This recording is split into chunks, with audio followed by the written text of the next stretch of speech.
지시함을 받아 다른 길로 고국에 돌아가니라. 아멘. 자, 3절 보니까 지금 현재 헤롯 왕이 다스리고 있는 이제 그때인데, 헤롯 왕과 온 예루살렘이 듣고 소동했습니다. 엄청난 큰 소동이 일어났어요. 3절 보니까 헤롯 왕과 온 예루살렘이 이 소식을 듣고는 엄청난 소동이 일어났어요. 난리가 났다 이 말이죠. 무슨 소동이 일어났느냐? 아기 예수를 경배하기 위해서 먼 길 찾아온 동방 박사가 등장했기 때문이에요. 그리고 그들의 목적이 무엇이었느냐? 헤롯과 온 이스라엘 사람들이 큰 소동이 나눌 만큼 큰 이야기거리가 있었다는 거예요. 그게 뭐냐? 2절이죠. 2절 보면 유대인의 왕으로 나신 이가 어디 계시냐? 우리가 동방에서 그의 비열을 보고 그에게 경배하러 왔다. 지금 이 헤롯이라는 왕 앞에 나서더니 야 진짜 왕 어딨냐 하고 왕 무시한 거예요. 아니 이 왕 앞에, 진짜 왕 앞에 이들이 나타나서 야 진짜 왕 어딨냐, 아니 왕인데 진짜 왕 어딨냐, 내가 경배하러 왔다. 그러니까 헤롯 왕 입장에서는 이건 기가 막힌 거죠. 내가 왕인데. 여러분 이 배경을 보면요, 이 헤롯이라는 사람이 보통 사람이 아닙니다. 헤롯은 원래 아무것도 없는 이제 그 상태에서 로마 원로원들을 이렇게 잘 구슬려 가지고 설득해서 친하게 지내고 이렇게 지내다가 나중에 어떤 일이 벌어지냐면 영토 없어요. 영토가 없는 왕으로 임명받아요. 그러니까 정치적으로 원래 로마가 정복을 하면 그 지역에 왕을 세워서 문화를 인정해 주면서 이제 다스려지는 그런 배경으로 로마의 영토가 확장되는데, 이 헤롯 왕은요 유대가 이미 멸망한 상태인데 이 유대 왕이 없는데 가가지고 영토가 없는 그냥 나를 왕으로 임명해 달라, 이렇게 정치적으로 잘 설득해 가지고 이렇게 인정을 해줬어요. 그러니까 그 무디가 그랬다고 하잖아요. 무디가 너무 주일학교 은혜를 받아가지고 주일학교 선생님으로 봉사를 하고 싶은데 안 시켜주는 거예요. 너는 배운 것도 없고 흑인이고, 그러니까 안 시켜주는 거예요. 그러니까 하도 막 주일학교 선생님 나를 반을 좀 맡아달라, 맡게 해달라, 그러니까 반을 안 줘요. 그럼 무디가 어떻게 했느냐, 그냥 반 없는 선생님이잖아요. 그러니까 어떻게 했느냐, 나가가지고 직접 전도를 해서 아이들을 막 모아가지고 빈 술집에서 주일학교 시작해요. 근데 그게 1,500명이 돼버려요. 그러니까 마치 좀 비슷하지만 다르죠. 무디처럼 학생 하나 주지 않고 선생님 하는 것처럼 헤롯도 영토 없이 왕으로만 임명받아가지고 그때부터 어떻게 했느냐, 맨 땅에 그냥 친구 사람 사귀어가며 전투해서 땅을 차지해서 진짜 땅 없이 왕으로만 임명받았는데 진짜 왕으로 유대를 다스리는 왕이 돼버립니다. 그러니까 생각해 보세요. 시대적으로 로마의 그 배경은 침략을 받고 있는 상태에서 그 지역에 싸워서 영토를 차지하면서 진짜 왕이 됐다는 건 이거 보통 왕이 아닙니다. 보통 강한 자가 아니에요. 그러니까 이 대헤롯이라고 그래요. 대헤롯. 예수님 활동할 때 당시는 이 헤롯이 아니에요. 그 아들 헤롯이고, 지금 이 예수님이 태어날 때 이 헤롯은 대헤롯이라고 해서 제일 첫 번째 헤롯입니다. 그러니까 만만한 왕이 아니에요. 또 이 사람의 출신이 에돔 사람이거든요. 에돔은 에서죠, 에서. 그래서 이스라엘 제일 아래쪽 북다 그래가지고 에서가 야곱과 에서에서 갈라지죠. 에돔 족속의 이제 출신인데 이스라엘 사람이 아닙니다. 근데 유대의 왕이 된 거예요. 그러니까 정치적으로는 유대인들을 다스리는데 불리하겠죠. 특히 유대인의 사고는 뭐가 있어요? 이방인은 개죠. 근데 그 이방인이 왕이 돼서 유대를 다스린다. 그러니까 얼마나 정치적으로 불리한 조건. 힘으로는 이겼는데 정치적으로는 불리하단 말이에요. 그러니까 민심을 이렇게 얻으려고요, 기근이나 재난이 오면 진짜로 자기 사제를 털어서 막 도와줘요. 그러니까 정치적 쇼를 너무 잘하는 거예요. 그래서 나중에는요 성전까지 지어요. 그래서 헤롯의 성전이 있는 거예요. 성전까지 지어줘요. 그러니까 그게 하나님 앞에서의 신앙적 부분과 또 정체성을 확인하고 싶어서 성전을 지은 게 아니고 이렇게 마음을 얻고자, 정치적 마음을 얻고자 성전까지 지었단 말이에요. 보통 인물이 아니겠죠. 또 중간기에 신구약 중간기에 마지막 이스라엘의 왕조였던 남유다의 왕조가 끊어지고 이렇게 한참 후에 하스몬 왕조라고 저번에 한번 잠깐 설명을 했는데 유다 마카비가 있었죠. 유다 마카비 혁명을 일으켜 가지고 그때 그 후예로 세워진 왕조가 하스몬 왕조거든요. 근데 하스몬 왕조의 딸 후손인 미리암이 있어요. 미리암 1세 레위 지파인데 그 딸을 자기 아내로 구슬려서 어떻게든 딸을 아내로 맞이합니다. 왜? 유대 정통성을 얻기 위해서 이제 유대 전체에 내가 왕이다 하는 것을 얻기 위해서 그냥 사랑해서가 아니죠. 그렇게 얻기 위해서 정략적 결혼을 합니다. 그러니까 보통 인물이 아니에요. 다 취하고 얻고 자기 거 만들고 지키는 백지 상태에서 빈손 들고 영토 없는 왕으로 임명받으면서 싸워가며 나라 이루고 진짜 왕으로 자수성가했어요. 그러고 나서도 인심을 얻기 위해서 유대인들에게 환심을 살 만한 쇼를 많이 하고 성전도 짓고 그리고 자기 아내도 정통성 있는 아내를 얻어서 제사장 집안으로서 이게 레위 지파잖아요. 제사장 집안으로서의 딸을 차지하게 됩니다. 그러니까 이런 사람들의 특징이 뭐예요? 김정은이나 푸틴 같은 거예요. 자꾸 의심을 많이 하고 그리고 믿지 못하고 그 다음에 잔혹합니다. 잔혹해서 아주 폭력적입니다. 얼마나 잔혹했는지 아내가 10명이었어요. 10명인데 2명을 잔혹하게 죽여요. 그 중에 하나가 하스몬 왕조의 딸 미리암 1세 자기가 정치적인 그 정통성을 얻기 위해서 얻은 그 아내 있잖아요. 미리암 1세를 부정한 여인으로 몰아서 처형하고 아들도 3명이나 죽여요. 당시 속담이 뭐가 있었느냐? 헤롯의 아들이 되기보다는 헤롯의 개가 되라. 뭐 그런 게 있었어요. 개는 축청을 안 하니까. 그렇게 잔혹한 사람입니다. 그래서 지금 이런 헤롯 앞에 어느 날 어떻게 차지한 왕인데 내가 어떤 왕인데 갑자기 동방박사들이 오더니 뭐라고 하느냐? 내가 별 보고 왔는데 진짜 유대인 왕이 누구냐? 와 뒤집어지는 거죠. 그리고 완전 개무시해요. 개무시하고 왕 무시하고 그러면서 진짜 왕이 뭐냐? 누구냐? 경배하러 왔다. 그러니까 얼마나 불안했겠어요, 이게 막. 그리고 이 헤롯의 이런 상황을 알기 때문에 온 이스라엘에 예루살렘에 있는 이 고관들이겠죠. 소문을 들은 모든 사람들도 벌벌벌 떨기 시작했습니다. 왕위가 불안하죠. 그러니까 죽이려고 하겠죠. 그래서 찾아라 이거예요. 찾아라. 그리고 찾으면 나도 경배하리라. 이렇게 말을 해가지고 어떤 의도예요? 죽이려고 하겠죠. 죽이려고. 자, 그러니까 어느 정도 이 심리 상태가 불안하고 폭력적이었느냐? 이 의심 많고 두렵고 포악했기 때문에 나중에 동방박사가 아기 예수께 경배하고 하나님의 음성을 듣고는 돌아가 버리잖아요. 그러니까 그때를 기준으로 2살 아이들을 다 죽여버립니다. 그러니까 이렇게 굉장히 잔혹해요. 능력은 많았지만 의심 많고 포악하고 그리고 폭력적이었다. 이 사람 일화를 보면 되게 재밌어요. 이 사람 마지막에 죽을 때요. 죽을 때 자기가 죽었을 때 가만히 생각해 보니까 다 두려워하고 무섭게 하고 사람 많이 죽였으니까 자기가 죽으면 사람들이 이제 잘 죽었다 그럴까 봐 그게 두려워가지고요. 자기 죽을 때쯤 돼가지고 어떤 일이 벌어지냐면 그 유대인 중에 제일 존경받는 랍비들 있어요. 선생님들, 학자들 싹 다 모아다 감옥에 가둬요. 그래가지고 명령이 떨어집니다. 내가 죽으면 쟤들 다 죽여라. 그래서 그러면 어떤 일이 벌어지겠어요? 나 때문에 내가 죽었다고 울지는 않지만 쟤들 다 죽여놓으니까 사람들이 막 억울해서 울 거 아니에요.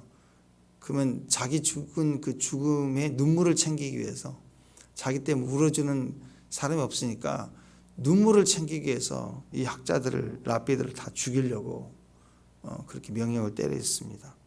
다행히 그 아들들이 죽은 이후에 이 학자들을 죽이지 않았지만 그런 일은 일어나지 않았죠.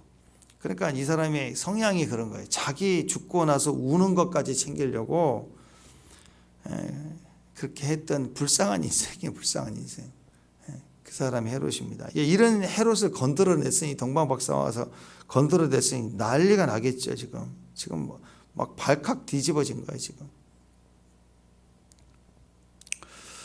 자, 지금 그렇지 않아도 나라 구석구석에 대적하고 반항하고 막 이렇게 하는 그런 유대인의 어떤 무리들 때문에 골치가 아픈 그런 상황인데 동방 박사 입에서 유대인의 왕이 탄생했다 하고 했던 것은 스스로 굉장히 두렵고 불안할 뿐만 아니라 또 한쪽에서 혁명을 바라는 많은 불의하다고 외쳤던 그런 유대인의 무리들 속에는 기회다 하는 복잡한 일이 벌어지게 됩니다. 그래서 온통 소동이 일어나기 시작합니다.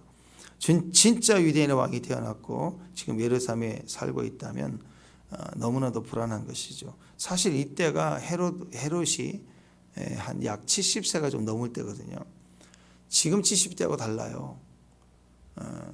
그때는 다 일찍 죽을 때이기 때문에 40, 50만 돼도 많이 죽기 때문에 70은 굉장히 많이 산 겁니다.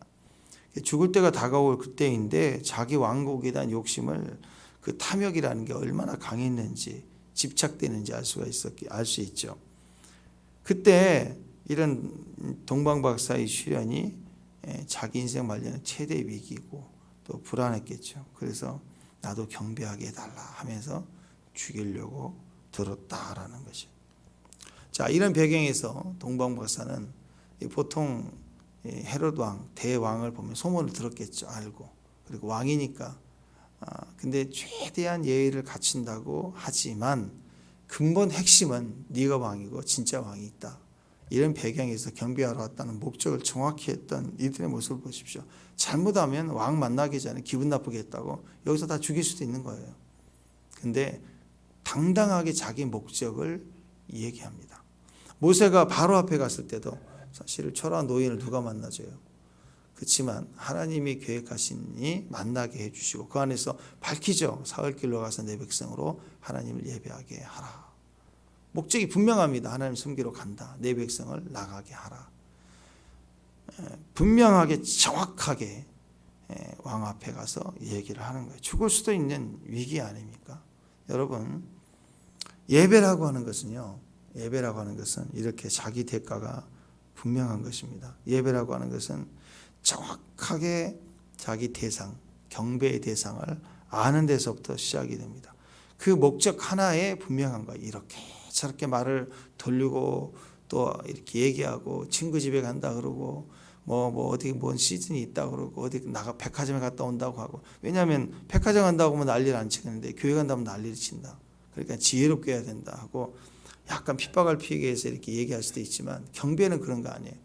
뭐 일단 난리가 나더라도 예의를 갖춰서 내가 뭘 원하는지 얘기하는 것. 그게 예배의 첫 번째 기준이 되는 겁니다. 제사에 대해서도 차례 지낸 것에 대해서도 어쩔 수 없을 경우에 우리가 뒤에 서 있고 참여는 안 해도 이렇게 얘기를 할 필요가 있지만 나중에는 점점 그것까지 모양이라도 내가 정확하게 버리겠다, 취하지 않겠다 해서 뭐 우리가 뒤엎고 힘들 때는 뭐 음식하면서 십자가 그었다 막 그런 얘기도 하는데 그건 참 재미있는 이야기인 것 같아요. 근데 항상 그럴 수는 없죠. 그래서 어쩔 수 없을 때 하나 에피소드 같은 거고 이제 믿음이 준비가 될 때는 어느 순간부터는 스탑하고 얘기를 해야 됩니다. 그리고 나머지 할 수 있는 일을 존중하고 인정해 드리는 선에서 얘기를 해야 되겠죠. 자, 예배자는 그래서 자기 몸을 실제로 엎드리는 외적인 행위만 있는 게 아니라 겸손과 사랑과 존경을 드리는 마음 자세로 분명하게 그 앞에 예배 대상인 하나님 앞에 서야 됩니다. 예배, 무릎을 꿇다. 바라크에서부터 시작이 됐죠. 그게 축복이고 예배고 예배가 축복이 되는 것입니다. 유대인의 왕으로 나신 이가 어디 계시느냐? 우리가 동방에서 그의 별을 보고 그에게 경배하러 왔노라. 그러니까 예배는 이렇게 어떤 그 결론적으로 예배는 이렇게 흥분 상태, 어떤 장소에서 막 굉장히 쇼를 보이고 화려하고 성전을 막 지어주고, 그게 예배가 아니에요. 헤롯이 성전을 지어줬다고 예배자가 아니라고요. 성전에 필요한 어떤 물건을 하는 게 아니라 성전 자체를 지었다고요. 대단한 거 아니에요, 여러분. 근데 그게 예배가 아니라, 예배는 이방인이지만 별을 보고 와서 경외하는 마음으로 주님 앞에 찾아왔다. 그리고 경배하러 왔다. 예배하러 왔다. 그게 예배라는 거죠. 그게 예배. 진짜 예수님을 향한 마음은 그런 마음이라는 거예요. 내적인 마음의 태도, 경건, 존경, 그리고 외적으로는 엎드림, 뭔가 절에서 고백해 드리는 것, 그것이 예배라는 것. 그래서 예배는요, 나 혼자 골방의 예배, 그것도 예배예요. 광야에서 다윗은 그런 모습을 가졌죠. 광야에서 도망자로서 요즘은 골방의 예배, 그 당시에는 동굴의 예배, 또는 광야에서 다윗 양방을 이미 혼자 시작한 거예요. 광야에서 아무도 모르는 데서 손들고 찬양하고, 온 광야를 장막으로 삼아서 온 미에 계신 하나님께서 부어주신 도망자의 삶이라 예루살렘을 향해 갈 수가 없습니다. 그러니까 법궤도 없고 아무도 없지만 오직 하나님을 향한 간절함 하나를 가지고 엎드려서 예배하는 다윗의 모습, 그 예배를 시작한 거예요. 그게 진짜 예배로 들어가는 영과 진리로 드리는 예배자의 모습으로 다윗이 있었음을 우리가 볼 수 있습니다. 그렇기 때문에 우리가 하나님 앞에 예배한다는 그 모습을 오늘 동방 박사의 모습을 통해서 예배자의 모습을 철저하게 확인해 볼 수 있죠. 예배자의 특징입니다. 예배자는 항상 예배 한 번을 드릴 때마다 이스라엘 성막에 제사를 드리러 올 때 항상 소, 또 양, 비둘기를 갖고 왔잖아. 자기 대가와 자기 중심이라는 그 목숨, 생명을 걸고 하는 게 예배예요. 그런 대가가 반드시 있어요. 정말 예배 드릴 수 없는 조건. 그런 일들이 혹시 있습니까? 예배 드리려고 하면 방해가 있습니까? 진짜 예배이기 때문에 그래요. 나를 죽어나가는 거야. 나를 각을 쳐야 돼. 그래서 사도 바울도 날마다 내가 죽는다. 그 말은 내 속상이, 내 속이 뒤집어져서 못 살겠다. 그 얘기가 아니라 사도 바울은 자기를 쳐낸다. 자기를 희생 제물로 하나님 앞에 날마다 고백해 들어가는 거예요. 외적이든 내적이든 예배만큼은, 예배를 드리기 위한 대가를 분명히 걸고 했다라는 거예요. 그래서 여러분, 예배가 그렇게 쉽지 않습니다. 한 번 한 번 주 앞에 설 때마다 두렵고 떨림으로 최선을 다해서 그 부담감 속에서 예배를 드리러 서게 되는 거예요. 자, 9절, 10절, 11절 한번 읽어보십시다. 세 구절 보면 예배자의 모습이 나와요. 9절, 10절, 11절 시작. 박사들이 왕의 말을 듣고 갈새 동방에서 보던 그 별이 문득 앞에 인도가 가다가 악이 있는 곳 위에 머물러 서 있는지라.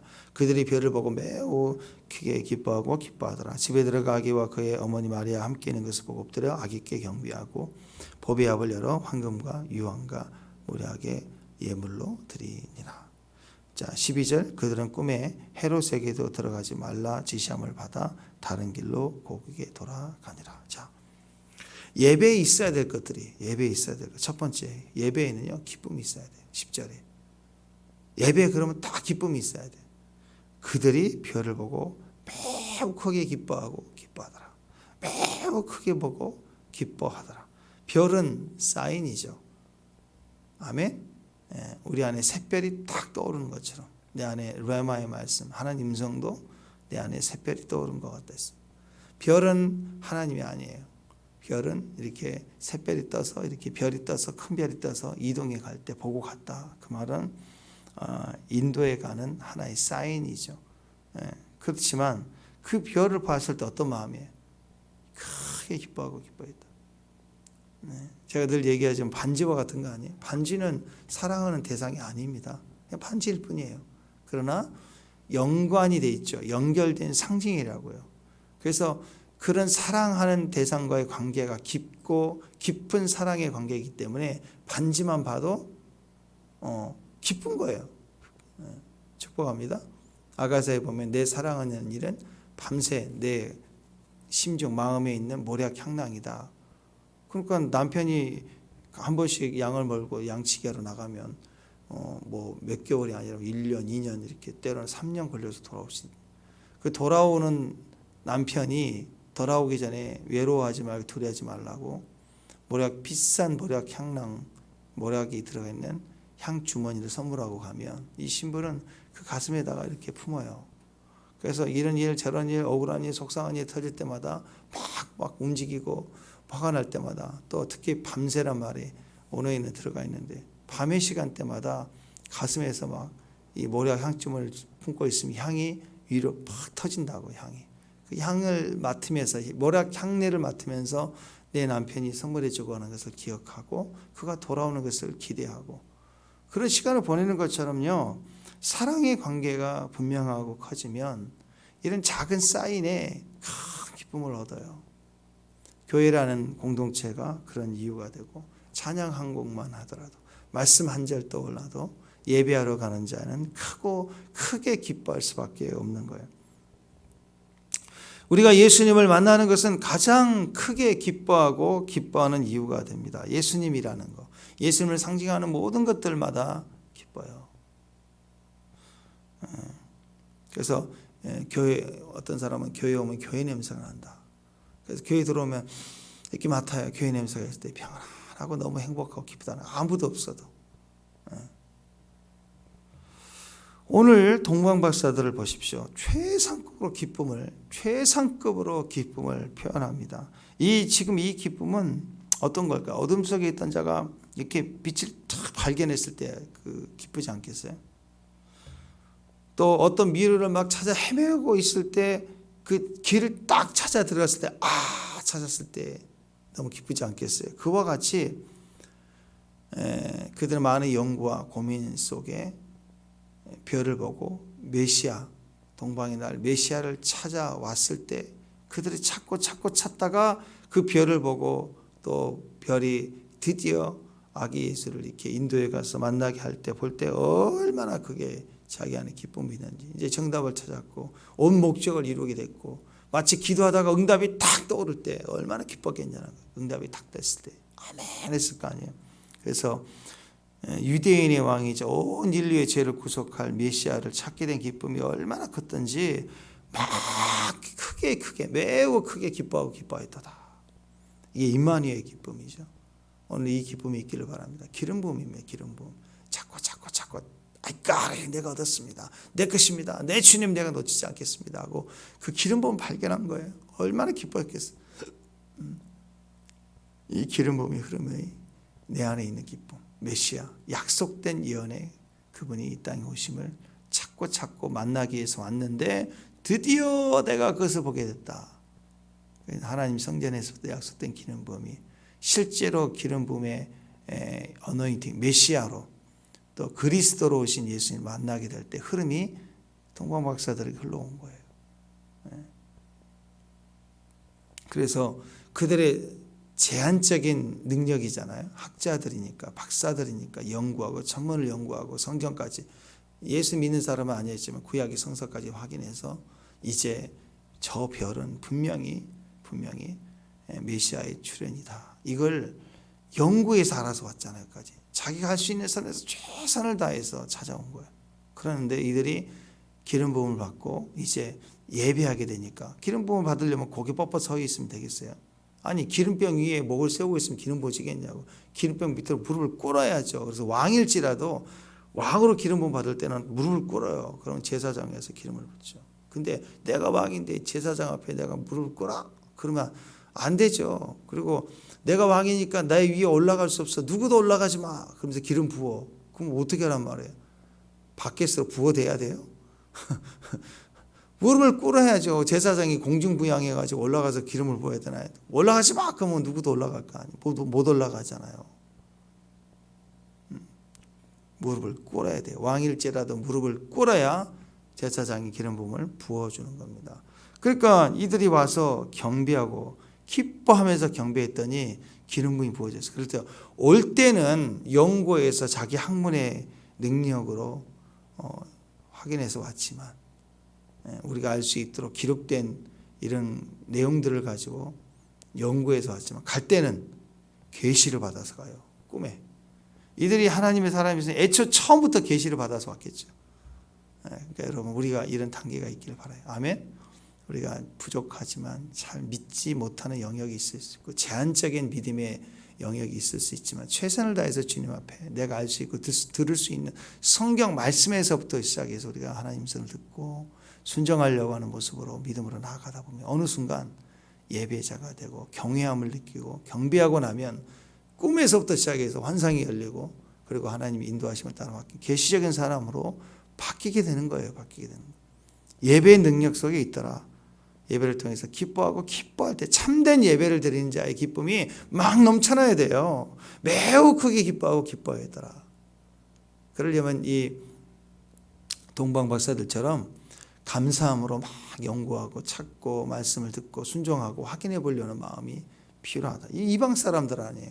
그런데 하나님의 말씀이 과연 그러한가? 저 별의 사인이 그러구나 하고 자꾸 확인해 보려고 이렇게 왔다는 거예요. 그게 중요한 겁니다. 두 번째, 기쁨만 있는 게 아니에요. 두 번째, 경외하는 마음이 있었습니다. 11절에 보니까 보고 엎드려 아기께 경배하고. 동방 박사 눈에 비친 이 상황은 어떤 상황인가요? 세상에 메시아가 태어났는데 그 상황은 너무나도 초라한 집에 마리아와 아기 예수는 그냥 너무나도 평범 이하의 가난한 자의 모습이에요. 멀리서부터 예루살렘까지 찾아왔지만 화려한 왕국에 메시아답게 생긴 그런 집에 그런 화려한 위치에 능력적인 그런 외적인 모습을 갖추고 있는 조건이 하나도 없었어요. 메시아의 모습은 도저히 메시아라도 인정할 수 없는 그런 배경에 또 아기 예수님은 아기의 위치 2살 정도 아래에 있는 아기 정도 덜 좀 지났을까 그렇게 생각이 됩니다. 참고적으로 우리가 동방 박사 이렇게 선극하고 애들 그럴 때 보면 말 구유에 있는 예수님 이렇게 보고 예물을 드리는데 아니라고 제가 말씀드렸죠. 그때는 아기 태어날 때고 말 구유는 아니고 그냥 초라한 한 2세 이하로 다 죽였으니까 한 1살 정도 됐을 때라고 생각이 되어집니다. 자, 그때 아기 예수의 모습을 보면 너무나도 초라한 가난한 자의 모습, 그런 배경에서 그 눈에 보이는 조건은 하나도 보지 않고 그리고 오직 아기 예수님이라고 만나진 사건, 그 기쁨을 따라서 믿음의 눈으로 겉을 보지 않고 중심을 보는 믿음의 눈을 가지고 엎드려 경배합니다. 그러니까 이 동방 박사가 대단한 거예요.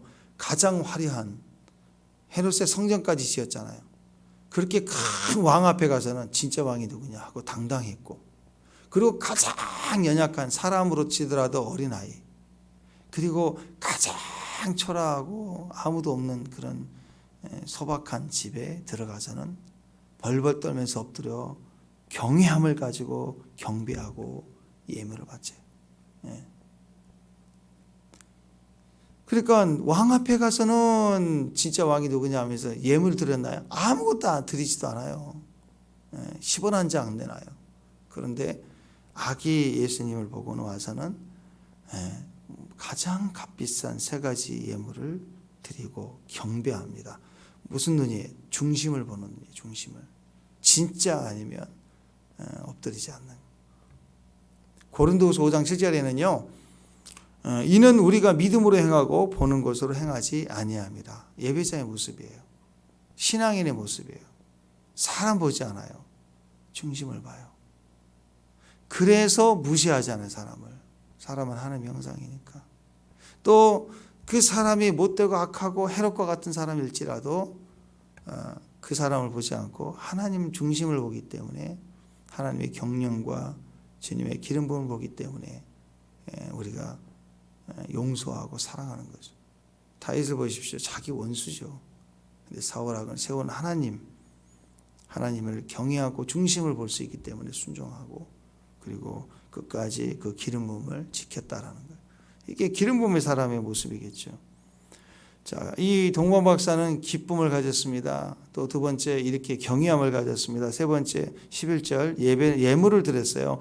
보배압을 열어서 황금과 유황과 보리약을 예물로 드리니라.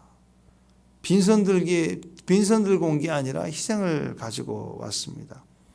말씀에 대한 분명한 순종이 있었죠. 그래서 그 말씀에 따르는 그 보배압을 준비할 때, 우리가 선물 준비할 때도 생각을 하잖아요. 왕을 만날 때 무엇을 드릴까? 그들이 최고의 것을 준비해서 그것을 예비하고 준비해서 가지고 와서 드렸다는 거예요. 이게 우연에 걸쳐서 드린 것도 아니고요. 이것이 계시를 받아 준비한 것도 아닙니다. 그러나 하나님은 이들을 통해서 받게 하는 세 가지 예물이 하나님을 통해서 왔음을 우리가 확인할 수 있죠.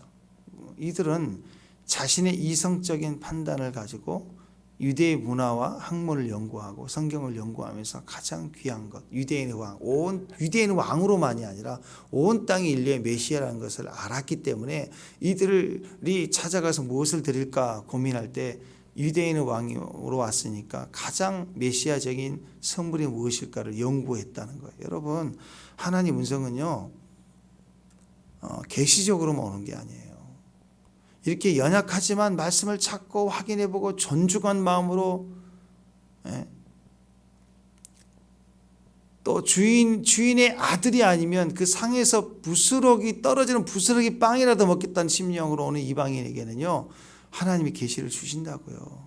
그래서 우리가 최선을 다해서 경외하는 마음으로 연약하지만 찾고 또 찾으면 찾게 돼 있어요. 하나님이 기도하면 구하면 얻게 돼 있고요, 찾으면 찾게 돼 있고, 문을 두드리면 두드리게 돼 있다고요. 옛날에 보세요, 그 붉은 악마 또 이제 축구하면 또 그때마다 드러나잖아요. 붉은 악마. 그 사람 그 한참 붉은 악마가 2002년도 한일 월드컵 때 드러날 때 그 다큐멘터리 보니까 그거 얘기를 해요. 붉은 악마의 그 디자인을 어떻게 할 것이냐. 그랬더니 막 찾고 찾았대. 우리나라의 문헌을 찾고 찾을 때.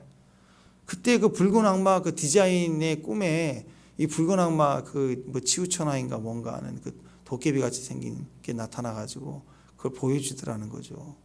그러니까 여러분, 이 귀신의 역사도 다 그렇게 찾고 거기 빠져서 막 조각하고 새기고 막 그러면 그게 접선이 돼요. 악한 영과 접선이 돼서 그렇게 그런 일들이 자기를 계시를 드러내고 이렇게 만들어라 저렇게 해라. 아니 무당집 하나 차릴 때 귀신이 이렇게 해라 저렇게 하라 알려준다. 다 계시받고 하잖아요. 그러니까 여러분 생각해 보세요. 하나님이라는 그 거룩하고 존귀하신 하나님, 그 아래 아무것도 아닌 세상 문화도 연구하고 다듬고 디자인하면 역사하고 그보다 훨씬 더 아래에 있는 이성적 세상의 세계보다 더 덜 떨어지고 더 덜 떨어진 이 귀신 문화들도 계시를 받고 움직여요. 음성 듣고 움직인다고. 근데 하나님은 모든 천지 만물의 형상과 상황 속에 하나님의 신성이 깃들려 있어요. 그래서 우리가 이성적이지만 이 이성을 하나님께 접촉된, 하나님으로 기름 부음 받고 하나님께 변화된 이성을 가지고 하나님 말씀을 들으려고 하고 순종하려고 하면요, 이 눈으로 보는 육신의 사건과 사람들의 말과 만나지는 어떤 그 사람들, 그리고 이런 사건 사고 속에 들려오는 소문, 또 내가 읽은 성경 말씀을 눈으로 이성으로 읽는 이것을 통해서도 경외하는 마음을 가지고 읽으면 하나님의 음성을 정확하게 듣게 돼 있어요. 우연인 것처럼 선물을 준비하고 최선을 따라서 선물을 준비하지만 하나님이 절대적으로 계시를 받아주신 것과 똑같은 응답과 또 그런 순종을 하게 되는 거예요. 그래서 여러분, 하나님이 꿈이나 환상으로 계시를 준 것만이 순종이 아니라 또 내가 내 감동을 거룩하게 하고 내 생각을 거룩하게 하고 내 이성을 거룩하게 하고 내가 좋아하는 것을 거룩하게 하고 내가 기쁨도 세상으로 기뻐하는 것을 줄이고 하나님의 말씀을 기뻐하는 것을 자꾸 이렇게 내가 부응케 하면 내 기쁨을 사용하고 내 감동을 주님이 사용하신다고요. 그러면 어떤 것을 드리지 할 때 감동이 발동을 해요. 거룩해진 감동이. 아멘. 감정도 그래요. 감정도 자꾸 사람에게 반응하고 육신에 반응하면 막 오늘 헤롯처럼 난리를 치고 죽이고 학살하고 그런 감정으로 바뀐다. 감정 상황은 다 뒤집어 엎어버리잖아요. 근데 영의 사람들은 말씀을 자꾸 들으면서 순종해 가면서 감정을 다스려 버리면 감동으로 변화가 된다. 물이 포도주 바뀐 것처럼 그럴 때 그 감동으로 하나님의 음성을 듣는 거예요. 하나님 우리에게 꿈과 계시와 환상을 주실 때까지는 그것은 특별한 하나님의 확인과 분별이 필요하겠죠. 그러나 그 전까지는 뭐예요? 우리가 할 수 있는 말씀을 읽고 기도하며 내 감정을 책임지고 내 생각을 책임지고 내 기쁨을 책임지면서 내 생각을 포기하고 내려놓고 꺾어야 돼요. 엎드려야 돼요. 그런 과정을 통해서 우리가 주의 음성을 듣게 됩니다. 우리가 하나님의 사람들, 특별히 하나님의 음성을 잘 듣는 그리고 선지자적인 그런 사람들이 24시간 내내 환상을 보고 다닐까요? 그럼 정신 돌아버립니다. 한번 보세요. 여러분이 집에 TV를 켰는데 TV가 KBS와 SBS 두 가지가 겹쳐서 계속 보인다고 해보세요. 그거 제대로 보겠어요? 여러분이 육신이 눈을 뜨고 일상을 살아가는데 계속 영이 겹쳐서 보인다. 정신 돌아버려요. 못 봐요. 귀에 이명만 들려도 힘든데 왜 하고 무슨 소리가 들리기 힘드는데 육신으로 경험하는 일상의 소리를 듣는데 귀에서 계속 소리가 들리고 그러면 머리 돕니다. 돌아버려요. 계속 이중으로 계속 돌리면 혼돈스럽다고요. 하나님 나라는 그렇잖아요. 대부분의 하나님의 사람들도 하나님 주실 때 분별하고 하긴 하지만 거의 90%는 일상이 자기 이성과 감동과 느낌을 하나님으로 거룩해진 느낌을 가지고. 그래서 하나님의 선지자들은요, 우리가 달라요. 선지자의 위치에 정말 섰다 그러면 그 사람의 내면을 완전히 갈아엎는 거예요. 하나님이. 네 생각이 아니라 내 생각이야. 네 감정이 아니라 내 감동이야. 이게 담겨진 사람 되기 위해서 왜? 그래야 하나님의 계시는 환상과 계시는 오는 게 아니기 때문에 그의 마음과 생각을 온통 뒤집어서 하나님이 빼내시니라고 하나님은 엄청나게 그 사람을 향하여 집중 공략하세요. 엄청난 집중 사랑이에요. 그래서 여러분 그렇게 기도해야 돼. 하나님 저를 집중 사랑해 주세요. 그래야 선지자 정도 되는 거예요. 아멘. 아멘을 하나 하시길 바랍니다. 그래야 선지자 되는 것이 뭐 나 봤다 떴다 그 내면이 다듬어지지 않는데 그 내면이 거칠고 강한데 나는 봤다 떴다 그러면 가짜예요. 다 가짜예요. 그러니까 자기 희생을 날마다 꺾어서 자기 희생을 드리면서 하나님 앞에 나왔다. 황금, 유황, 모략. 황금은 예수님의 왕권을 상징한, 유황은 예수님의 부활을 상징, 모략은 예수님의 죽음을 상징. 주님이 세 가지를 얘기하죠. 주님은 왕이세요. 왕권, 예수님의 죽음, 주님의 부활. 왕이 나셨어요. 근데 그분은 우리에게 죽음이 되세요. 그리고 그분은 우리의 부활이 되신다. 이 세 가지 메시지를 갖고 있는 거예요. 우연이 아닌 거예요. 그러니까 왕권은 뭐예요? 영권, 인권, 물권이죠. 모든 것을 다스리는 왕. 그래서 예수님을 내가 경배하고 또 예수님을 경외하는 자는 이 세 가지 왕권이 풀어집니다. 영권, 인권, 물권이 풀어져요. 말 한적되고 사람 움직이고 물질 움직이는 힘이 왕권이에요. 황금이 상징하는 왕권이 풀어져요. 믿음의 믿음, 믿음의 역사가 일어난다는 거예요. 믿음의 역사. 유황, 하나님의 부활이죠. 부활은 우리의 산소망입니다. 하나님의 신성을 상징해요.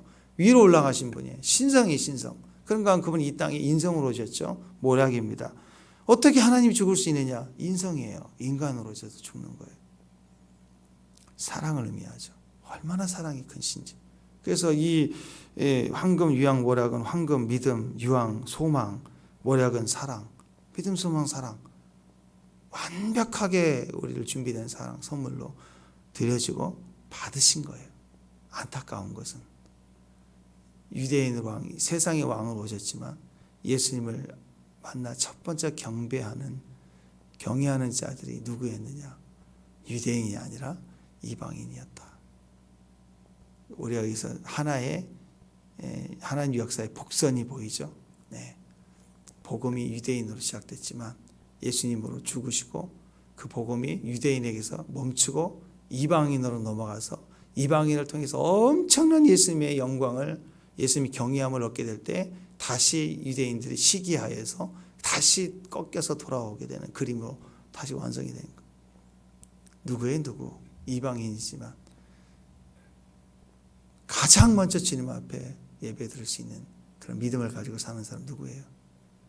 그래서 먼저 된 유대인보다 나중된 이방인이 먼저가 될 수도 있는 거예요. 꼭 그런 순서는 아니지만 믿음에 의한 거 아니에요. 그렇죠?